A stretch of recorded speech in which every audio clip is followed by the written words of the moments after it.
Hello friends, अब हम दिल्ली सल्तनत में आगे बढ़ेंगे और अब देखते हैं सोसाइटी और कस्टम्स में। तो जो वुमेन की कंडीशन थी उसमें बहुत ही कम चेंज आया था। There was a little change in condition of the women, क्योंकि जो पुराने रूल थे जैसे कि अर्ली मैरिज और वाइफ की ऑब्लिगेशन कि वो अपने हस्बैंड को सर्व करे, ये सब जारी रहती हैं। सती प्रथा कंटिन्यू रहती है। तो ये जो ओल्ड ट्रेडिशन चलती हुई आई थी ये अभी भी चल रही थी, जैसे कि अर्ली मैरिज और वाइफ की ऑब्लिगेशन कि वो अपने हस्बैंड को सर्व करे, सती प्रथा। तो वुमेन की कंडीशन में बहुत कम चेंज हमें देखने को मिलता है। हाँ, प्रॉपर्टी राइट्स वुमेन के जो है वो इम्प्रूव हुए थे, लेकिन पर्दा सिस्टम वाइड स्प्रेड हो गया था। पर्दा सिस्टम वाइड स्प्रेड होने के रीज़न जो थे कि हिंदू वुमेन जो थी वो फियर करती थी, उन्हें डर लगता था कि कहीं उन्हें कैप्चर ना कर लिया जाए किसी इन्वेडर के द्वारा। पर तो fear of Hindu women being captured by the invaders, ये एक रीज़न था कि हिंदू औरतें जो थीं वो पर्दा किया करती थीं।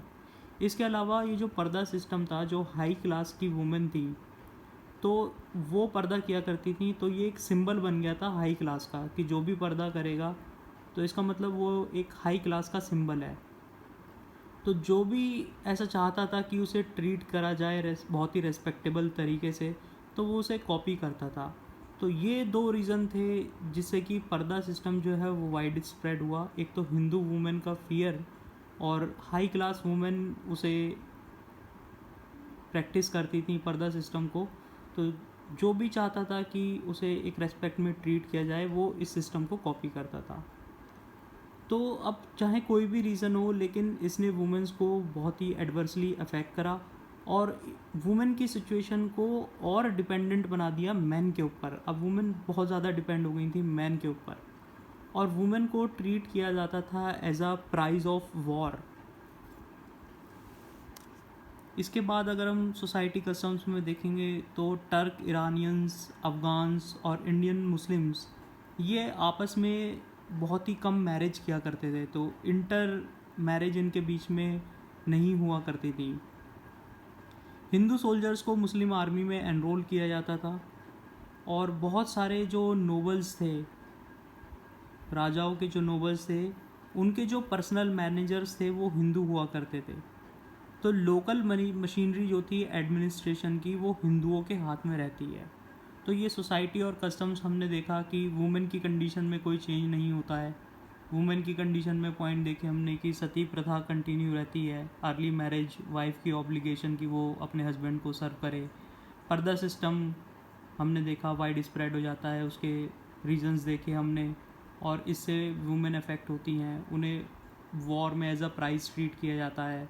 टर्क, इरानियंस, अफ़गान्स और इंडियन मुस्लिम्स ये आपस में रियली मैरिज करते हैं। हिंदू सोल्जर्स जो हैं वो मुस्लिम आर्मी में एम्प्लॉय होते हैं, और बहुत सारे नोबल्स के हिंदू पर्सनल मैनेजर्स होते हैं। तो ये सब हमने देखा। अब हम नेचर ऑफ स्टेट देखेंगे। तो ये जो दिल्ली सल्तनत थी, टर्किश स्टेट था इंडिया में, ये एक मिलिट्रिस्टिक और एरिस्टोक्रेटिक स्टेट था, और हिंदू डोमिनेट करते थे ट्रेड को। क्योंकि जो रूरल एरिस्टोक्रेसी थी, गांव में जो एरिस्टोक्रेसी थी वो हिंदू उसमें डोमिनेट किया करते थे, और लोअर एडमिनिस्ट्रेटिव विंग फॉर्म करते थे हिंदूज, जिसके कॉपरेशन के बिना जो स्टेट है वो फंक्शन नहीं कर पाता था। पर सुल्तान जो थे वो कीन थे कि एम्फेसाइज करें मुस्लिम करेक्टर एक स्टेट का। और किस तरीके से करेगा? जो होली लॉ शरिया है उसको फॉलो करके। तो सुल्तान जो हैं वो कीन होते हैं कि मुस्लिम करेक्टर जो है स्टेट का वो एम्फेसाइज करें, और जो शरिया कानून है उसे फॉलो करवाएं अपने स्टेट में जहाँ तक हो सके। तो सुल्तान जो है वो मुस्लिम डिवाइन को अपॉइंट करते हैं बहुत ही प्रॉफिटेबल ऑफिसेज में, और उन्हें रिवेन्यू फ्री लैंड भी ग्रांट करते हैं, लेकिन उन्हें अलाउड नहीं करते कि वो स्टेट की पॉलिसी को डिक्टेट कर सकें। तो ये जो सुल्तान जो है मुस्लिम डिवाइन को अपॉइंट कर रहे हैं, उन्हें ऑफिसेज में बिठा रहे हैं, उन्हें रिवेन्यू फ्री लैंड भी दे रहे हैं, ठीक है, मुस्लिम डिवाइंस को, बट उन्हें अलाउ नहीं कर रहे कि वो स्टेट की पॉलिसी में कोई इंटरफेयर करें या उसे डिक्टेट करें। जैसे कि एक एग्जांपल देखते हैं कि इल्तुतमिश के समय में एक मुस्लिम डिवाइन होते हैं, वो इल्तुतमिश से कहते हैं कि मुस्लिम लॉ शरिया को हिंदूज़ के ऊपर स्ट्रिक्टली एनफोर्स किया जाए, जिससे कि हिंदू के पास में दो ही ऑप्शन होंगे, या तो वो इस्लाम को मान लें या फिर डेथ, या फिर उन्हें मार दिया जाएगा। लेकिन इल्तुतमिश के वज़ीर जो होते हैं वो थियोलॉजियंस को समझाते हैं कि ये जो निर्णय है कि हिंदुओं के ऊपर शरिया को इम्पोज करना और उन्हें केवल ऑप्शन दे देना कि आइदर आप इस्लाम को फॉलो करें या डेथ, ये एक इम्प्रैक्टिकल डिसीज़न होगा और इम्पॉलिटिक होगा, नॉट वाइज डिसीज़न। तो ये इम्प्रैक्टिकल और वाइज डिसीज़न नहीं है, क्योंकि Muslims are very few as salt in a dish food. तो ये जो कन्वर्सेशन है ये इल्तुतमिश से कहा जाता है, और बाद में इल्तुतमिश के जो वज़ीर हैं वो रिप्लाई करते हैं थियोलॉजियन को। आगे चलें तो देखें तो sultan had to supplement Muslim law by framing their own regulations. तो मुस्लिम लॉ को सप्लीमेंट करते हैं सुल्तान और उस खुद की रेगुलेशंस बनाते हैं, जिसे कहते हैं हम ज़वाबित। तो ज़वाबित जो हैं वो रिलेटेड टू स्टेट लॉज हैं, और हिंदुओं को स्टेटस दिया जाता था ज़िम्मीज़ या फिर प्रोटेक्टेड पीपल का। ज़िम्मीज़ या फिर प्रोटेक्टेड पीपल, दैट इज़ जो मुस्लिम रूल को एक्सेप्ट करते हैं और अग्री करते हैं कि वो टैक्स पे करेंगे, जजिया। ठीक है, तो ये एक प्रोटेक्शन टैक्स था, जजिया। वुमेन, चिल्ड्रन और इंडिजेंट जिनके पास सफिशेंट मीन्स नहीं थे, और ब्राह्मण्स, ये जजिया से एग्जेम्प्टेड थे। और शुरुआत में जजिया जो है लैंड रिवेन्यू के साथ में कलेक्ट करा जाता था, लेकिन फ़िरोज़ शाह तुगलक जब आते हैं तो वो इसे एक सेपरेट टैक्स बना देते हैं जजिया को, और इसे ब्राह्मण्स के ऊपर भी लेवी करते हैं फ़िरोज़ शाह तुगलक। इसके बाद में देखेंगे रिलीजियस फ्रीडम कैसी थी सल्तनत काल में।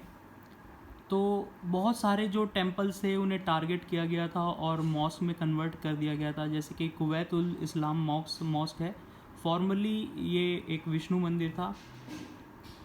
तो Muslim law sharia forbid new places of worship being built opposite to Islam. तो मुस्लिम लॉ शरिया जो है वो फॉरबिड करता है कि नए प्लेसेस बने वर्शिप के लिए, क्योंकि वो इस्लाम के अपोजिट हैं। But it allowed repair of old temples. लेकिन ये जो कानून है, शरिया लॉ जो है, इसने अलाउड करा कि ओल्ड टेम्पल्स को आप रिपेयर कर सकते हैं, क्योंकि बिल्डिंग्स जो हैं फॉर एवर के लिए लास्ट नहीं करेंगी। This mean that there was no ban on erecting temples in villages. तो इसका मतलब यह है कि विलेजेस में टेम्पल्स इरेक्ट करने के लिए कोई दिक्कत नहीं थी, कोई बैन नहीं था, क्योंकि यहाँ पे इस्लाम प्रैक्टिस नहीं किया जाता था। Similarly temples could be built within the privacy of homes. घर में पर्सनल कोई मंदिर बनवाना चाहता है तो वहाँ पे कोई रेस्ट्रिक्शन नहीं थी। अब टेम्पल्स और मॉस्क के बारे में हमने देख लिया, अब कन्वर्जन्स के बारे में देखेंगे। तो जो प्रिजनर्स ऑफ वॉर्स थे उन्हें कन्वर्ट कर दिया जाता था, और जो क्रिमिनल्स थे उन्हें पनिशमेंट से एग्जेम्प्ट कर दिया जाता था अगर वो इस्लाम को एक्सेप्ट कर लेते हैं। और फ़िरोज़ शाह तुगलक ने तो एक ब्राह्मण को एग्जीक्यूट कर दिया था on charge of abusing profit. लेकिन मुस्लिम रूलर्स रियलाइज़ करते थे कि हिंदू फेथ जो है वो बहुत स्ट्रॉन्ग है और उसे फोर्स से डिस्ट्रॉय नहीं किया जा सकता। बर्नी भी कहते हैं कि attempts to use force had no effect on the Hindus, कि हिंदूज़ पे फोर्स यूज़ करके हिंदूज़ पे कोई इफ़ेक्ट नहीं पड़ेगा।